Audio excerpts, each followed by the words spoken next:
आसमा शिराजी साहब, you are the senior most in the panel. मैं आपसे सबसे पहले आगाज करूंगा।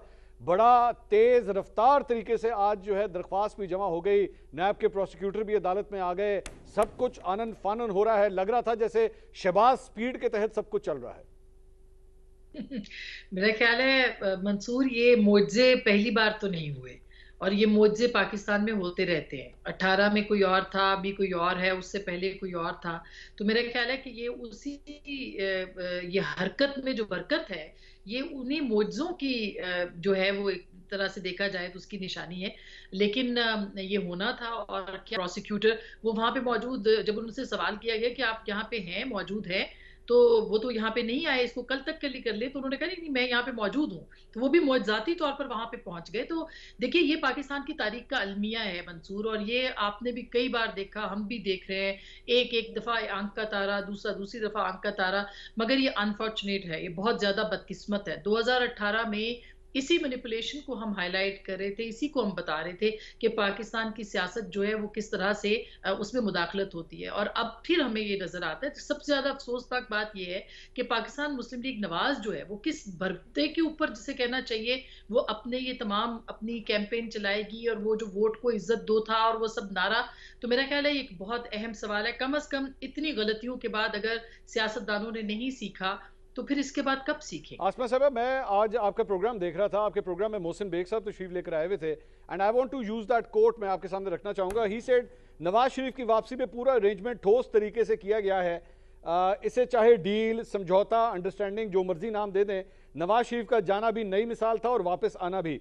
जो चीजें नून लीग ने तय की हैं सब उसी के मुताबिक हो रहा है। मोहसिन बेग साहब के इस तज्जिए से आप एग्री करती हैं? देखिए देखिए, मैं तो ये तो उनकी बात थी, मैं इस पे एग्री करूं या ना करूं, शवाहिद जो है वो हमें जरूर देखना चाहिए। जैसे हसन रजा पाशा साहब भी प्रोग्राम में थे, तो उन्होंने ये कहा कि उनकी जो जमानत हुई थी वो भी उस वक्त अनप्रेसिडेंटेड थी। उनको आने के ऊपर जो हिफाजती जमानत मिलेगी वो भी अनप्रेसिडेंटेड होगी। और जाहिर है कि पाकिस्तान के अंदर ये जो चीजें, अंडरस्टैंडिंग्स, डील, समझौते, ये तो हम देखते रहते हैं, ये तो होते रहे हैं। ठीक। तो मोहसिन बेग साहब बहुत बाखबर साहब हैं। अगर वो ये बात कह रहे हैं कि अरेंजमेंट हो चुका है, सब तय है। और आज बिलावल साहब ने क्या कहा? बिलावल साहब ने भी यही बात कही है कि सब चीजें जो है उनके आने के मुंतजिर थी। यानी अब हमें लगता है कि इलेक्शन स्केड्यूल जो है उसका अनाउंसमेंट हो जाएगा, अब उसका ऐलान हो जाएगा। तो ठीक। मेरा नहीं ख्याल कि ये सब कुछ जाहिर है, ये तो नजर आ रहा था कि वो आएंगे मियां साहब, उसके बाद फिर उनकी जमानत, फिर उनकी जो है उसके बाद उनको अहलियत का मामला भी उनका सामने आ जाएगा, है। फिर उसके बाद जो है वो इंतखाबात हो जाएंगे। तो हवा का रुख देखा जाएगा और उसके मुताबिक सियासी फैसले होंगे। तो गरीदा फारूकी साहबा, इमरान खान साहब को इस सिस्टम का लाडला कहा जाता था, इस सिस्टम ने क्या नया लाडला ढूंढ लिया? ये बड़ा अहम सवाल है आपका कि क्या सिस्टम ने लाडला ढूंढ लिया। इसके लिए बिलावल भुट्टो ने जो आज बातें की हैं बड़ी इंपॉर्टेंट है। वो उन्होंने नाम लिए बगैर नवाज शरीफ पे जिस तरह से हमले किए हैं और कहा की सियासत को अब खत्म हो जाना चाहिए।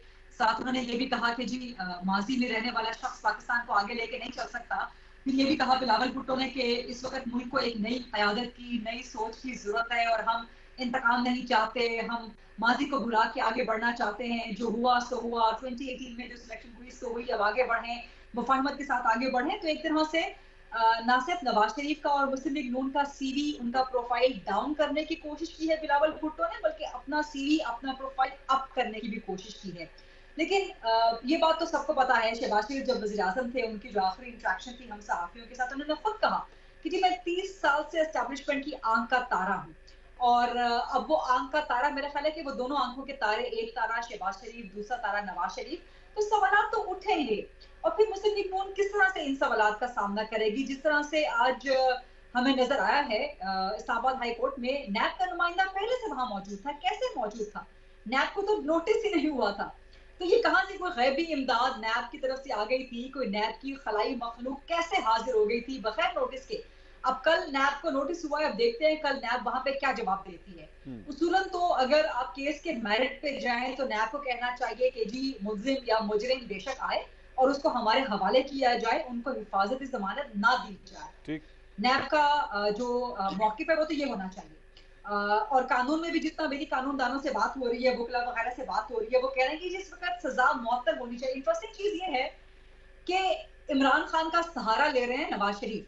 आज नवाज शरीफ के जो वकील है अमजद परवेज एडवोकेट, उन्होंने इमरान खान की सजा मौतली का जो केस है उसको प्रेजेंट किया इस्लामाबाद हाई कोर्ट में कि देखिए जी प्रेसिडेंट एक मौजूद है, तो नवाज शरीफ इमरान खान के कंधे का सहारा ले रहे हैं कि जी उनको भी रिलीफ मिला है, तो उसी बुनियाद पे नवाज शरीफ को भी रिलीफ दिया जाए।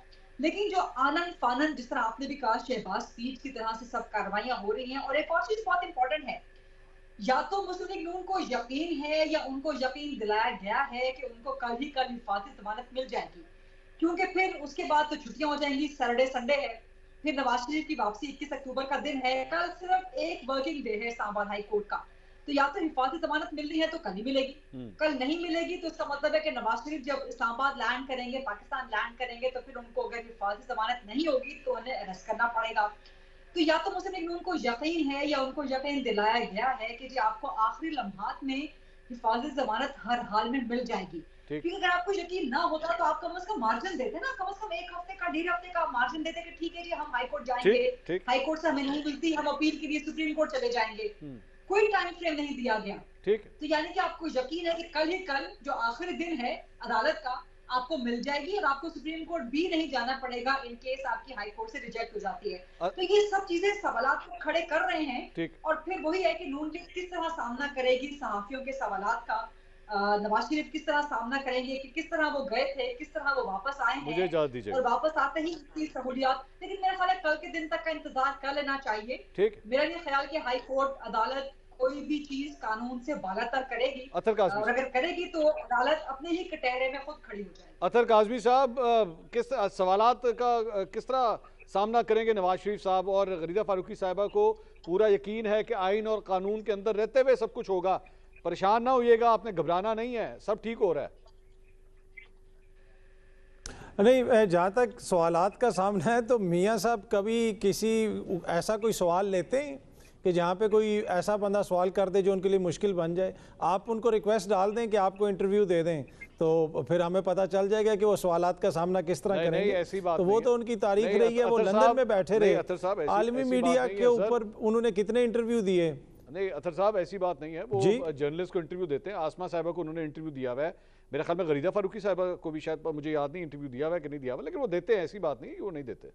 नहीं, वो माजी में दिया होगा ना। मैं वही अर्ज़ कर रहा हूँ कि लंदन में वो बैठे रहें और सारे आलमी इदारे उनसे राब्ते करते रहें कि हमें इंटरव्यू दें। उन्होंने कितने इंटरव्यू दिए वहाँ पे, तो वो सवालात का उनका मसला नहीं है, उनका दीगर मसाइल हो सकते हैं। इस वक्त मसला उनके वोट का, ये सब कुछ तो हो रहा है। वो जिस तरीके से आ रहे हैं कि मिनटों के अंदर जनाब वहाँ पे वो उनकी दरख्वास्त जो है वो समाअत के लिए मुकर्रर हो गई, बेंच भी बन गया, बायोमेट्रिक का जिक्र ही नहीं। वो बायोमेट्रिक जिसके लिए इमरान खान साहब को बुलाया गया इस्लामाबाद हाई कोर्ट के अंदर, और फिर वहाँ से उनकी गैर कानूनी गिरफ्तारी की गई, और वो जिस तरीके से की गई वो भी सबके सामने है। तो इस दफ़ा ना बायोमेट्रिक का जिक्र हुआ ना कुछ। और दूसरा, ऐसा लग रहा था कि जैसे बारात वाले घर में बारात का इंतज़ार किया जा रहा होता है, ऐसे कोई दरख्वास्त का इंतज़ार हो रहा था कि आई 15 मिनट में लग गई, 20 मिनट में बेंच बन गया, अगले 15 मिनट में फिर जनाब उसकी जो है समाअत भी मुकर्रर अगले दिन के लिए मुकर्रर हो गई।